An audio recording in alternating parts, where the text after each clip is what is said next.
শাশুড়ি মা, তুমি যদি কিছু মনে না করো, তোমার কাছ থেকে একটা কথা জানতে পারি আমি? কেন তুমি আমাকে ঘর জামাই এখানে রাখতে চাও? তুমি ছেলে ভালো লাও, তুমি সুবিধা লাও সেই জন্য। শাশুড়ি মা, আমি জানি তুমি আমাকে কেন ঘর জামাই রাখতে চাও। কি জানো তুমি কেন তোমাকে ঘর জমায় রাখতে চাই? আমি একটা জিনিস ভালোভাবে জানি, মেয়েদের বুক ফাটে কিন্তু মুখ ফোটে না। তাই নাকি?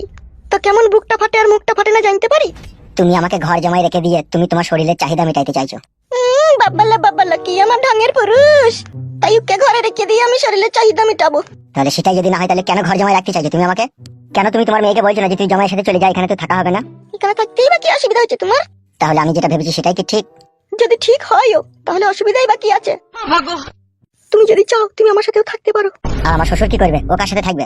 কার কথা বলছো? তোমার শ্বশুরের? তোমার শ্বশুরের তো এক শিরা, অত থারাই হয় না। আর আমার এই অকালে আঙ্গুর শুকিয়ে কিসমিস হয়ে যাক, আমিও সেটাই চাই না। তাই আমি তোমাকে ঘর জমায় রেখে দিয়ে এই আঙ্গুরের রস তোমাকে খাওয়াতে চাই। যদি আমার শ্বশুর আবার জানতে পারে তুমি শাশুড়ি হয়ে জামাইকে আঙ্গুরের রস খাওয়াছো, তাহলে সেটা আমাকে জেলে পাঠিয়ে দেবে। আমার এই দেহে প্রাণ থাকতে কখনো তোমাকে জেলে পাঠাতে দেবো না, ওকে ঘর থেকে খেতে বসেও ভালো। তোমার কি লজ্জা লাগবে না? তুমি জামাইয়ের কাছে সায়া ব্লাউজ শাড়ি খুলে দিয়ে ন্যাংটো হিসেবে। এরকম কত শাশুড়ি জামাইয়ের সাথে থাকছে, তুমি আর আমি থাকলে কি বা অসুবিধা হয়? অসুবিধা কিছুই নয়, নিজেকে অমানুষ লাগবে সেই জন্য। চিন্তা করো না, সবার সময় আমি মুখটা ঢেকে নেবো কাপড় দিয়ে। তোমার মেয়ে যদি কখনো জানতে পারে আমার স্বামী আমার মায়ের সাথে থাকে, তখন কি হবে? ও কিছু বলবে না, ও সব জানে। ওইসব নিয়ে তোমাকে চিন্তা করতে হবে না। এসো রান্নাঘরে এসো, দরকার আছে। কি দরকার আছে রান্নাঘরে? আসতে বলছি এসো, বেশি কথা বলো না, এসো।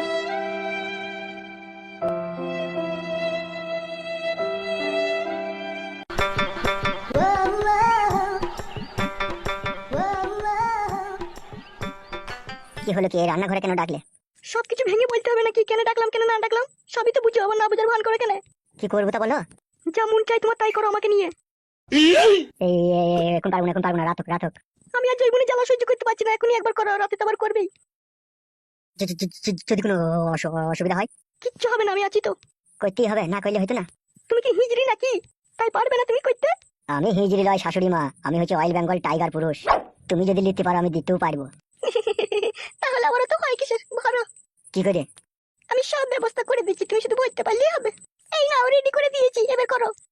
ভরে দেবো নাকি? উহুম।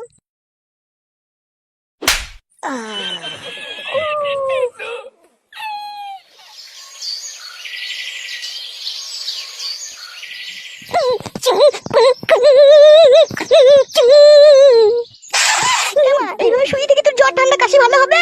তোমার সাথে চো, ডাক্তার চো একবার। তোমার কাশতে কাশতে মরে যাবি, চো, আমি তোকে বলছি তো চো। তো বকিস না মা, আমি ডাক্তারখানা যাব না, আমার এটা হুপিং কাশি, দুদিন কাশতে কাশতে ঠিকই ভালো হয়ে যাবে। কি করে ভালো হবে? তুই যদি ডাক্তারখানা না যাস, ওষুধ না খাস, তাহলে কি করে ভালো হবে? এমনি এমনি ভালো হয়ে যাবে? স্যার এমনি এমনি তো ভালো হয়েছি, এটাও ভালো হয়ে যাবে। তোকে বেশি চিন্তা করতে হবে না আমার লেগে, আমার যা হবার হোক। তাই বললি হয় নাই? তোর কষ্ট হলে আমি সেটা সহ্য করতে পারবো?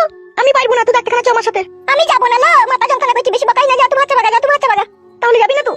না দি।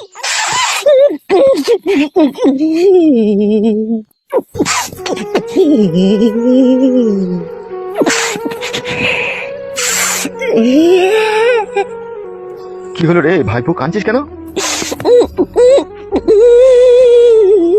কি হইলো কি রে বাড়া, কাঁদছিস কেন আমদা করে? ঠিক করিতে মানে মা ডাকে কিনতে না, ডাকে কথা বললেই কিছু মারতে হচ্ছে। চুপ চুপ চুপ বাড়া, কাঁদি না। আমি জ্যাকেট কিনে দেবো, চুপ, কাঁদি না, চুপ। তুমি আমাকে হাও, তাই তুমি আমাকে জ্যাকেট কিনে দেবে? আমার মা কিনে দিচ্ছে না, আবার ও কিনে দেবে। আমি তোর মায়ের ভাত আরবে, আমি কিনে দেবো, চুপ কর না বাড়া। তোর মা কোথা? তুমি আমার মায়ের ভাতা বল না কেন? আমার আমার নাই নাকি? মাকে বলবো যে তুমি আনে মানে গন্ডা বন্ধ? আজে বাজে লয় রে বেটা, আমি তোর পাতানো আব্বা। মানে গান মারাইছে, পাতানো আব্বা মারাইছে, পাতানো আব্বা হলে আমি চিনতে পারবো না? কেন মারাইছে আমার? ছোড়া কেন বাই করে এক চর মারবো কিনা আবার? বলছি আমি তোর পাতানো আব্বা, আবার বিশ্বাস করছি না। তোর মা কোথা? মানে মিজনের দুই আনে লড়ে নে। এই তো কথাটা কত সুন্দর ভাবে বললি, ভালো লাগলো। তোর নাম কি বেটা? উৎকলাই। কুট কলাই, এই নামটা কে রেখেছিল কে? আমার মামার মাইনা মাইন নন্দুন। কি বললি বুঝতে পারলাম না। আমার মামার মাইনা মাইন নন্দুন। তোর বাবার ভাইরা ভাই শ্বশুর? হ্যাঁ গো মা। দিয়ে তোর মা এখন ঘরে আছে নাকি? হ্যাঁ ঘরে আনে। বেশ ঠিক আছে, তুই চিন্তা করিস না, আমি তোকে জ্যাকেট কিনে দেবো, ঠিক আছে? আমি একবার তোর মায়ের সাথে দেখা করে আসি। হ্যাঁ কেন মাইক কেটে দেখা গেল মা?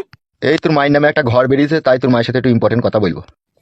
পাকা ঘর বেরিয়ে সন্তান থেকে হ্যাঁ বেন দেখো গা, ওই ঘরে দিয়ে যাচ্ছে মা। বেশ বেশ ঠিক আছে।